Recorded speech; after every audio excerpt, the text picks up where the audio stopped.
today's lecture, today we gonna talk about adjective. क्या lecture है आज का? Adjective आज का लेक्चर है. Okay? Adjective parts of speech का तीसरा फैमिली मेंबर है. तीसरा फैमिली मेंबर. पहला फैमिली मेंबर था नाउन. किसी भी जगह, चीज, शख्स, जानवर के नाम को कहते हैं नाउन. ये पहला फैमिली मेंबर हमने पढ़ा था और छोटी सी डेफिनेशन. उम्मीद है कि अब आप नाउन को पहचान सकते हैं. हमने नाउन की टाइप्स भी पढ़ी थी. Common, proper, singular, plural, countable, uncountable, masculine, feminine. इस तरह हमने नाउन की टाइप्स भी पढ़ी थी. Compound, collective, abstract noun, concrete noun, ये सारी. मगर सिंपल बात क्या है, कोई भी अल्फाज किसी चीज का नाम होगा, आप समझ जाएंगे कि ये क्या है, नाउन. फिर नाउन के भाई के बारे में पढ़ा था डिटेल में परसों हमने. वो क्या था, प्रोनाउन. नाम में ही क्या आ रहा था, प्रोनाउन, प्रोनाउन, प्रोनाउन. यानी नाउन की जगह जो इस्तेमाल हो वो प्रोनाउन है. इंग्लिश का मुश्किल तरीन लेक्चर, प्रोनाउन. फिर प्रोनाउन की टाइप्स भी पढ़ी थी कि भाई एक होता है सब्जेक्टिव प्रोनाउन, आई. फिर एक होता है पोजेसिव एडजेक्टिव, माय. फिर एक होता है पोजेसिव प्रोनाउन, माइन. फिर एक होता है ऑब्जेक्टिव प्रोनाउन, मी. फिर एक होता है रिफ्लेक्सिव प्रोनाउन, माई सेल्फ. फिर this, that, these, those, there. ये सारी चीजें हम लोगों ने प्रोनाउन में पढ़ी थी. और भी बहुत सारे प्रोनाउन है. रिलेटिव प्रोनाउन जुमले के बीच में आते हैं. Relative pronoun, where, when, who. Relative pronoun. आप बोलेंगे सर वेयर का मतलब तो कहां होता है. मैं कहता हूं बिल्कुल होता है. और वेयर का मतलब जहां भी होता है. मैं कहता हूं the place where I live, जगह जहां मैं रहता हूं. The person who is standing outside, शख्स जो बाहर खड़ा है. आप बोलेंगे सर हु का मतलब तो कौन होता है कि हु आर यू. मैं कहता हूं बिल्कुल, एक मतलब है कौन और एक मतलब है जो. हु आर यू, तुम कौन हो. हु, जो. The person who is standing outside is a lawyer. Person जो बाहर खड़ा है वो वकील है. इस तरह. तो ये था नाउन और प्रोनाउन. आज तीसरा लेक्चर है, उसका नाम क्या है, एडजेक्टिव. नाउन प्रोनाउन का नौकर, चमचा. नाउन प्रोनाउन का नौकर, चमचा. एडजेक्टिव का ताल्लुक किससे, नाउन और प्रोनाउन से. ऐसे करके जहन में बिठाएंगे ना तो आपको बहुत इजीली समझ आ जाएगा. ऐसे करके अगर जहन में बिठाएंगे तो इजीली आप सारी बात समझ जाएंगे. जैसे noun, pronoun, adjective.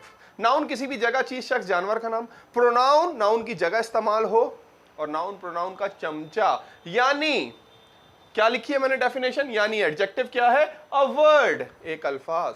A word that shows, जो शो करे. ऐसा अल्फाज जो शो करे. क्या शो करे, quality of noun, quality of noun and pronoun is called adjective.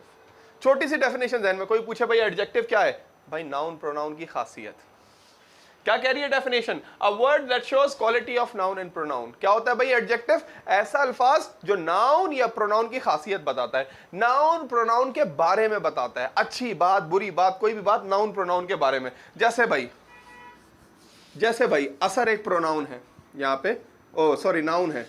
आप नाउन है भाई. असर एक नाउन है. असर इज हैंडसम. ये हैंडसम कौन है, असर. हैंडसम जो है वो किसको एक्सप्लेन कर रहा है, असर को. किसको एक्सप्लेन कर रहा है, असर को. असर एक नाउन है. तो ये हैंडसम क्या हुआ, एडजेक्टिव हुआ. क्या हुआ, एडजेक्टिव हुआ. ही इज काइंड, वो रहम दिल है. वो रहम दिल है, अच्छा अजीम इंसान है, काइंड. तो ये काइंड कौन है, ही. काइंड कौन है, ही. तो काइंड क्या हुआ, एडजेक्टिव. तो बात समझ आई. ऐसा अल्फाज जो नाउन और प्रोनाउन की खासियत बताए, नाउन प्रोनाउन के बारे में बताए, वो क्या है, एडजेक्टिव है. मैं कहता हूं, मैं for example, Burj Khalifa is tall. मैं कहता हूं बुर्ज खलीफा लंबी बिल्डिंग है. हम लोग बिल्डिंग के लिए उर्दू में बड़ी इस्तेमाल करते हैं ना, बुर्ज खलीफा इज बिग. तो इंग्लिश में भी ऐसे ही बोलते हैं. उर्दू में कहते हैं ना बुर्ज खलीफा बड़ी बिल्डिंग है.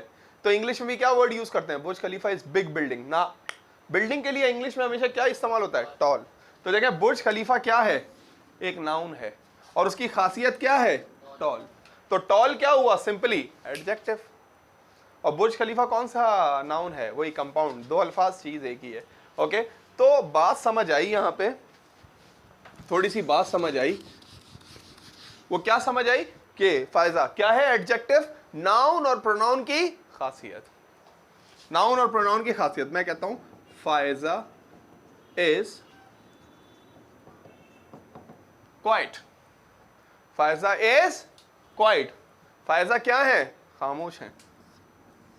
तो फायजा की क्वालिटी क्या है? क्वाइट। तो ये क्वाइट क्या हुआ? एडजेक्टिव हुआ। क्या हुआ? Quite adjective. सिंपल। लोग इतना रॉकेट साइंस लेते हैं एडजेक्टिव को, पता नहीं क्या चीज है। हालांकि आप ऐसे याद रखें भाई, नाउन और प्रोनाउन की चमचागिरी, बस नाउन प्रोनाउन के बारे में बताता रहता है। ऐसा अल्फाज नाउन प्रोनाउन के बारे में बताया, वो क्या है? एडजेक्टिव है। जैसे मैंने कहा फायजा इज क्वाइट।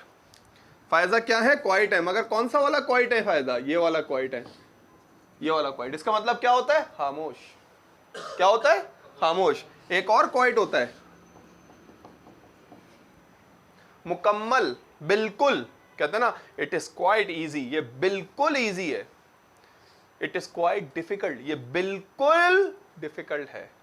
ये वाले क्वाइट का मतलब बिल्कुल, मुकम्मल, और ये वाले क्वाइट का मतलब खामोश। मगर आप जहां भी देखेंगे लोग खामोशी के लिए भी क्या लिखते हैं? ये वाला क्वाइट। हालांकि इसका मतलब हरगिज खामोशी नहीं है। एक और होता है क्विट। इसका क्या मतलब होता है? यस दानियल, क्या है क्विट का मतलब? निकल जाना, छोड़ देना कोई जगह, क्विट। तीनों एक जैसे अल्फाज हैं हसीब, तीनों एक जैसे अल्फाज हैं, क्विट, क्वाइट, क्वाइट। मगर मैंने देखा है इवन टीचर्स, इवन सब लोग ये वाली गलती करते हैं कि खामोशी के लिए ये वाला क्वाइट लिख देते हैं। जैसे आप बोले थ्रो, फेंकना। थ्रो क्या है? ये वाला वर्ड है थ्रो, फेंकना। लोग क्या गलती करते हैं थ्रो के अंदर? कुछ भी कर लो, लोगों के जहन में ये वाला बैठा हुआ है, प्रेपोजिशन, थ्रू, जरिए। लोग ये वाला थ्रू लिखते हैं। हालांकि जो आप बोल स्पेलिंग, मैं डिक्टेशन भी करवाऊंगा ना, बोलूंगा आई थ्रो बॉल, वो लिखेंगे ये वाला आई थ्रो बॉल। हालांकि थ्रो फेंकना और थ्रो जरिए। एनीवे, तो ये वाला क्वाइट था खामोश, एडजेक्टिव। चले वापस आते हैं लेक्चर की तरफ। बड़ा ही सिंपल लेक्चर है। एडजेक्टिव क्या होता है भाई? एडजेक्टिव नाउन प्रोनाउन की खासियत। नाउन प्रोनाउन की खासियत। मैं दानियाल की बात करता हूं, मैं कहता हूं ही इज शार्प, ये तेज है। He is sharp. तो शार्प क्या है भाई? ही की क्वालिटी है, प्रोनाउन की क्वालिटी है। तो शार्प क्या हुआ? एडजेक्टिव। क्या हो गया? Sharp, adjective. तो ये बात समझ आई? मैंने एग्जांपल लिखी है, बिग, टॉल, स्मॉल, ब्यूटीफुल। ऐसे अल्फाज जो नाउन या प्रोनाउन के बारे में बता रहे हो, आप आंख बंद करके क्लिक करेंगे और बोलेंगे ये क्या है? एडजेक्टिव है। ओके, अच्छा, अब एडजेक्टिव तीन तरीके के होते हैं। कितने तरीके के होते हैं? तीन, जिनको कहा जाता है डिग्रीज ऑफ, क्या कहा जाता है जिन्हें? Degrees of adjective. डिग्री का मतलब है दर्जा। किसी की भी तारीफ करते हैं ना आप, कभी भी उर्दू में भी किसी की तारीफ करते हैं, तो तारीफ करने के तीन दर्जे होते हैं। तीन तरीकों से तारीफ की जाती है किसी की भी। मैं कहता हूं असर आप शार्प हो, एक तरीका। दूसरा तरीका जिसमें कंपेयर करते हैं, मैं कहता हूं असर आप दानियाल से ज्यादा शार्प हो। तीसरा तरीका सबसे बेस्ट की बात करते हैं, असर आप सबसे ज्यादा शार्प हो। हमेशा उर्दू में, इंग्लिश में, अरबिक में तारीफ तीन ही तरीकों से की जाती है। तीन डिग्रीज, डिग्री का मतलब है दर्जा। तीन दर्जे होते हैं तारीफ के। फायजा आप इंटेलिजेंट हो, फायजा आप हसीब से ज्यादा इंटेलिजेंट हो, दूसरा। तीसरा फायजा आप सबसे ज्यादा इंटेलिजेंट हो, तीसरा। फायजा आप सबसे ज्यादा इंटेलिजेंट। तीन तरीके होते हैं। तो इंग्लिश में भी क्योंकि एडजेक्टिव तारीफ कर रहा है, खासियत बता रहा है अच्छी या बुरी, एडजेक्टिव, तो एडजेक्टिव भी तीन तरीके के होते हैं, तीन दर्जे होते हैं इनके। पहला होता है नॉर्मल डिग्री, दूसरा होता है कंपैरेटिव डिग्री, और तीसरा होता है तीसरा होता है सुपरलेटिव डिग्री। बिल्कुल ऐसे ही है, सुपरलेटिव डिग्री। सुपरलेटिव डिग्री, जैसे मैं कहता हूं कि अली, या मैं कहता हूं दानियाल शार्प है, तो मैं क्या बोलूंगा? Daniyal is sharp. सिंपल बात हो रही है। क्या कह रहा हूं मैं? Daniyal is sharp. तो ये शार्प कौन सी डिग्री है? नॉर्मल। Daniyal is sharp. अगर दानियाल को कंपेयर करूंगा, देखे ना, कंपैरेटिव, कंपेयर से निकला है वर्ड, कंपैरेटिव। अगर दानियाल को कंपेयर करूंगा तो मुझे कौन सी डिग्री लगानी होगी? कंपैरेटिव। तो शार्प की डिग्री क्या होगी? Comparative. Daniyal is sharper than Asar. मी क्यों भाई? मेरे से ज्यादा शार्प नहीं, आपसे ज्यादा आपसे ज्यादा। Daniyal is sharper than me नहीं, दानियाल इज शार्पर देन असर। दानियाल असर से ज्यादा शार्प है। तो ये वाला जो शार्पर है, ये कौन सी डिग्री है? Comparative, sharper. और सबसे ज्यादा बेस्ट की बात होगी कि भाई सुपरलेटिव, देखे ना सुपरलेटिव का मतलब ही क्या है, सबसे अच्छा। तो बेस्ट की बात होगी, ये क्या हो जाएगा, दानियाल इज द, हाँ, और इसके साथ जो है ना द, सुपरलेटिव डिग्री है ना, इसलिए इसके साथ दा भी लगा देते हैं। दानियाल इज द शार्पेस्ट, तो sharp, sharper, sharpest, sharp, sharper, sharpest, normal, comparative, superlative, तीनों डिग्रीज हो गई। मैं कहता हूं ये रूम बड़ा है, फायदा कैसे बोलूंगा, ये रूम बड़ा है, दिस रूम इज बिग, ये रूम नंबर 2 से बड़ा है ना, रूम नंबर 2, ये रूम सबसे ज्यादा बड़ा है, या this room is the biggest, this room is the biggest. Okay, असर कहते हैं सर मैं खुश हूं, मैं हैप्पी हूं, आई एम हैप्पी। फिर कहते हैं सर मैं दानियाल से ज्यादा हैप्पी हूं, happier than, I am happier than Daniyal, मैं सबसे ज्यादा खुश हूं, I am the happiest person, I am the happiest person. So happy, happier, happiest, like this. Sharp, sharper, sharpest, tall, taller, tallest, big, bigger, biggest, small, smaller, smallest. ये room small है, this room is small, ये room number 2 से ज्यादा small है, is room number 2, ये room सबसे ज्यादा small है, दिस रूम इज स्मॉलेस्ट। मैं इंग्लिश में वीक हूं, I am weak in English, मैं इंग्लिश में, मैं अली से ज्यादा वीक हूं, weaker than Ali in English, मैं सबसे ज्यादा वीक हूं, ना I am the weakest, weak, weaker, weakest. ये सारा एडजेक्टिव है, यहां तक समझ आई बात। क्या है भाई एडजेक्टिव, ऐसे अल्फाज जो नाउन प्रोनाउन की तारीफ करते हैं। सही है भाई, बात समझ आई, सही है। और तारीफ करने की या खासियत बताने के 3 तरीके हैं, नॉर्मल, कंपैरेटिव, सुपरलेटिव। और जब भी हमें नॉर्मल से कंपैरेटिव, सुपरलेटिव बनाना होगा, हम आसानी से बना सकते हैं। Sharp, sharper, sharpest, tall, taller, tallest, weak, weaker, weakest, small, smaller, smallest. वही उसी तरफ आ रहे हैं, शॉर्ट, शॉर्टर, शॉर्टेस्ट। हाँ, तो वही दोनों असर और फायदा दोनों का एक ही सवाल। तो सर जैसे ब्यूटीफुल है कि मैं कहता हूं कि अनुष्का शर्मा इज ब्यूटीफुल, तो क्या होगा sir, Anushka Sharma is beautifuler than Aishwarya, या Anushka Sharma is the beautifulest, नहीं। तो जब वर्ड बड़ा है ब्यूटीफुल जैसे, तो हमें क्या करना होगा, तो फिर हो जाएगा ये हमारा हो जाएगा दानियल, क्या हो जाएगा, ब्यूटीफुल, ना very beautiful, beautiful, more beautiful, most beautiful, ये हो जाएगा। जैसे मैं कहता हूं कि अनुष्का शर्मा ब्यूटीफुल है, तो मैं बोलूंगा अनुष्का शर्मा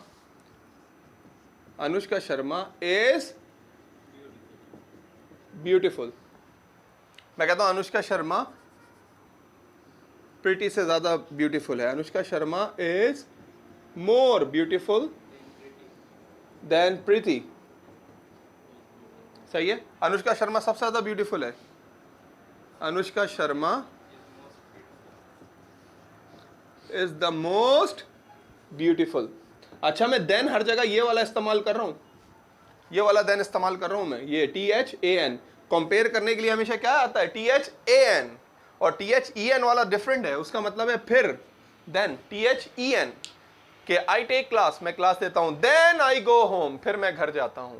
कंपेयर करने के लिए कौन सा वाला देन है, THAN वाला। मैं कहता हूं he is more beautiful then, he is smarter than, THAN वाला, ना कि THEN वाला। अच्छा, आप कहते हैं सर हमें पता कैसे चलेगा कि ER लगाना है या मोर और मोस्ट लगाना है, हमें पता कैसे चलेगा कि शार्प, शार्पर, शार्पेस्ट है, या हैंडसम, मोर हैंडसम, मोस्ट हैंडसम, ये कैसे पता चलेगा कि कहां मोर और कौन से एडजेक्टिव में मोर और मोस्ट लगना है और कौन से एडजेक्टिव में ER और EST लगना है, ये कैसे पता चलेगा। सवाल ये है कि भाई हम अपनी तरफ से तो नहीं कर सकते ना कि हाँ इसमें ER और EST लगेगा, इसमें मोर और मोस्ट लगेगा, अपनी तरफ से तो ये नहीं कर सकते ना हम लोग। हमें कैसे पता चलेगा, तो ऐसे पता चलेगा अगर एडजेक्टिव का एक ही सिलेबल है, क्या है, एक ही सेलेबल है तो ER और EST लगेगा, अगर एक से ज्यादा सेलेबल है तो मोर और मोस्ट लगेगा। अब सवाल एक और पैदा होता है, सर ये सेलेबल क्या है, सर ये सेलेबल क्या है? एक होता है वर्ड, अल्फाज, अल्फाज, एक होता है सेलेबल, उसके टुकड़े। जैसे ब्यूटीफुल एक अल्फाज है, सेलेबल कितने, कितने सेलेबल है? 3 सेलेबल है। ब्यूटीफुल 3 है ना टुकड़े, तो ये टुकड़े जो हैं इनको क्या कहा जाता है? सेलेबल कहा जाता है। क्या कहा जाता है सर? सेलेबल, बिल्कुल। 3 और 4 क्लास में बच्चों को रटवाया जाती है ये बात। अगर आपने स्कूल के अंदर मैट्रिक किया है तो आपको भी शायद याद होगा, वर्ड और सेलेबल बच्चों को पढ़ाए जाते हैं स्कूल में कि भाई एक होता है अल्फाज और एक होता है सेलेबल, उन्हीं के टुकड़े। जैसे भाई इंटेलिजेंट, 2 टुकड़े, नॉर्मल। इंटेलिजेंट कितने टुकड़े हैं भाई? 4। इंटेलिजेंट 4 टुकड़े, 4 सेलेबल हैं। तो इंग्लिश ग्रामर क्या कहती है? कहती है कि अगर एडजेक्टिव के एक से ज्यादा सेलेबल हैं, एक से ज्यादा टुकड़े हैं, तो मोर और मोस्ट लगेगा।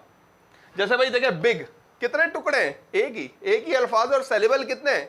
एक सेलेबल है बिग, तो ये बिग, बिगर, बिगेस्ट। टॉल एक वर्ड है, कितने सेलेबल हैं? भाई एक ही सेलेबल है, एक ही सेलेबल है, एक ही टुकड़ा है, टॉल। अब मैं बात करता हूं हैंडसम, हैंडसम कितने, एक वर्ड है हैंडसम, कितने टुकड़े हैं? 2।